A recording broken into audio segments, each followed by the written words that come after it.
Plants, just like people and animals, need to reproduce to keep their species alive. Imagine a world without the vibrant colors of flowers or the juicy sweetness of fruits. Without plant reproduction, our planet would be a very different place.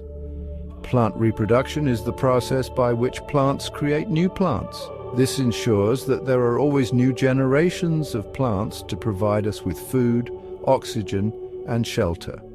Understanding how plants reproduce helps us appreciate the intricate web of life on Earth. It also allows us to grow our own food and protect plant life for future generations.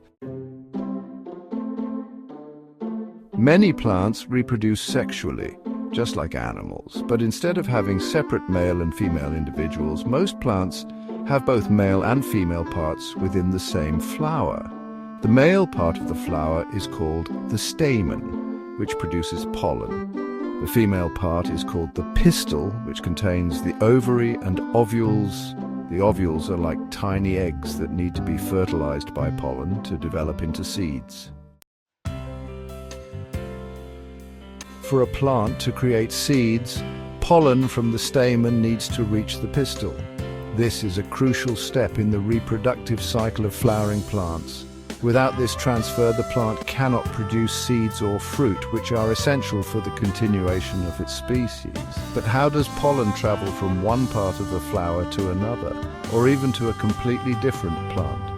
This journey can happen in several fascinating ways, each involving different agents of pollination. That's where pollination comes in. Pollination is the process of transferring pollen from the stamen to the pistil. This can occur within the same flower, between flowers on the same plant, or between flowers on different plants. Each method has its own unique mechanisms and benefits.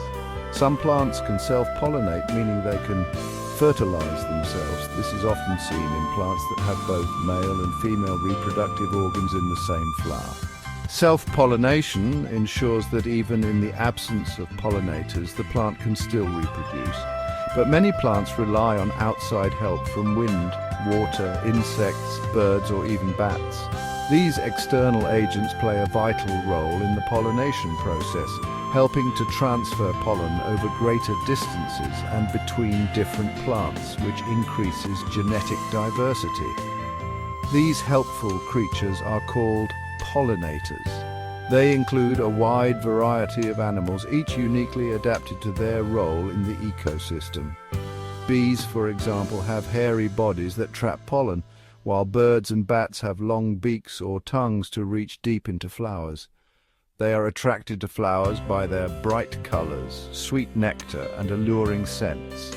These features are nature's way of ensuring that pollinators visit the flowers, thereby facilitating the transfer of pollen. As they visit different flowers, they unintentionally carry pollen on their bodies, facilitating plant reproduction. This mutualistic relationship benefits both the plants, which get to reproduce, and the pollinators, which receive food in the form of nectar or pollen. This intricate dance of nature ensures the survival and proliferation of countless plant species. Once a flower is successfully pollinated, a remarkable transformation takes place. The process begins with the transfer of pollen from the male part of the flower to the female part, often facilitated by insects like bees or even by the wind. This union sparks the beginning of a new life cycle. The fertilized ovules inside the ovary begin to develop into seeds. This is a critical phase where the genetic material from both parent plants combines to form a new, unique organism. The ovary itself starts to swell and transform, preparing to protect and nourish the developing seeds. Seeds are like tiny packages of life, containing all the genetic information and nutrients needed to grow a new plant. Each seed is a marvel of nature, equipped with a protective coat, a food reserve, and an embryo that will eventually sprout into a new plant. The diversity in seed structure and function is astounding. They come in all shapes and sizes, from the minuscule seeds of orchids, which are almost dust-like, to the massive coconuts found on palm trees, which can weigh several kilograms.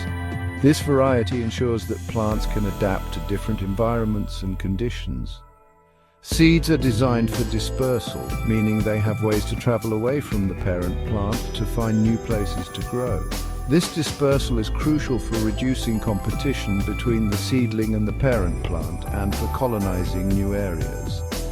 Some seeds are carried by the wind, others float on water, and some hitch a ride on animals. For instance, dandelion seeds have tiny parachutes that allow them to be carried long distances by the wind, while coconut seeds can float across oceans to reach distant shores. Some seeds have hooks or sticky surfaces that cling to animal fur, ensuring they are transported to new locations. Section 5. Beyond seeds, plants that clone themselves. While sexual reproduction is common in the plant world, some plants have other clever ways to reproduce. Asexual reproduction allows plants to create new individuals that are genetically identical clones of themselves. This can be a very efficient way for plants to spread quickly and colonize new areas. There are several different types of asexual reproduction in plants, each with its own unique mechanisms. Let's explore some fascinating examples of asexual reproduction in plants, starting with budding. Section 6. Budding, like mother, like daughter. Imagine a plant that could sprout a mini version of itself, like a side branch that grows into a whole new plant.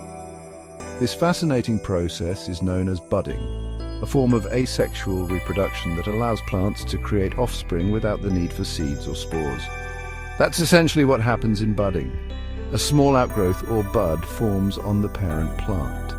This bud contains all the genetic material needed to grow into a new plant. In this type of asexual reproduction, a new plant develops from an outgrowth or bud on the parent plant. The bud gradually grows larger, drawing nutrients and energy from the parent plant.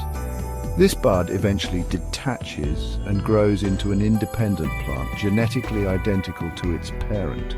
This means the new plant is a clone, carrying the exact same genetic information as the original. Budding is common in plants like cacti, succulents, and certain types of yeast. These organisms have adapted to use budding as a reliable method of reproduction. It allows them to reproduce even in harsh environments where finding a mate for sexual reproduction might be difficult. In such conditions, budding ensures the survival and propagation of the species. Yeast, for example, uses budding to rapidly multiply, which is why it's so effective in baking and brewing. Each new yeast cell is a clone of the parent, ensuring consistency in the fermentation process. Succulents, known for their ability to store water, often use budding to spread and colonize arid environments. The new plants can grow quickly and take root, ensuring the species thrives even in challenging conditions. Budding is a remarkable adaptation that highlights the resilience and ingenuity of nature. By creating new plants that are genetically identical to the parent, it ensures the continuation of successful traits and the survival of the species in diverse environments. So next time you see a plant with a small bud or outgrowth, remember the incredible process of budding. It's nature's way of ensuring life continues, even in the most challenging circumstances. Section 7. From Roots to Riches, Vegetative Propagation. Have you ever noticed how some plants can sprout new shoots from their roots or stems? This incredible ability is called vegetative propagation, and it's another form of asexual reproduction. Many plants we eat, like potatoes, onions, and strawberries, reproduce this way. Gardeners and farmers often use vegetative propagation to grow new plants from cuttings or by dividing existing plants. This method ensures that the desirable traits of the parent plant, such as taste, size, and disease resistance, are passed on to the next generation.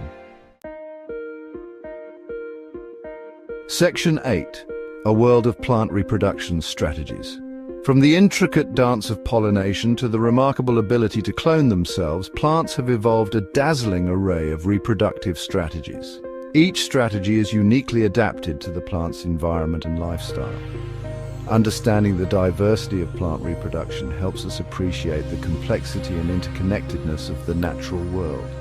It also highlights the importance of conserving plant biodiversity for a healthy planet. By learning about plant reproduction, we gain a deeper understanding of the vital role plants play in our lives and the importance of protecting them for future generations. Section 9. The importance of plant diversity. Plant diversity is crucial for a healthy and thriving planet. Different plant species have different strengths and weaknesses, and they all contribute to the balance of our ecosystems. When we protect plant diversity, we are also protecting the animals that rely on them for food and shelter, including ourselves. By understanding and appreciating the wonders of plant reproduction, we can all play a part in conserving these amazing organisms for generations to come.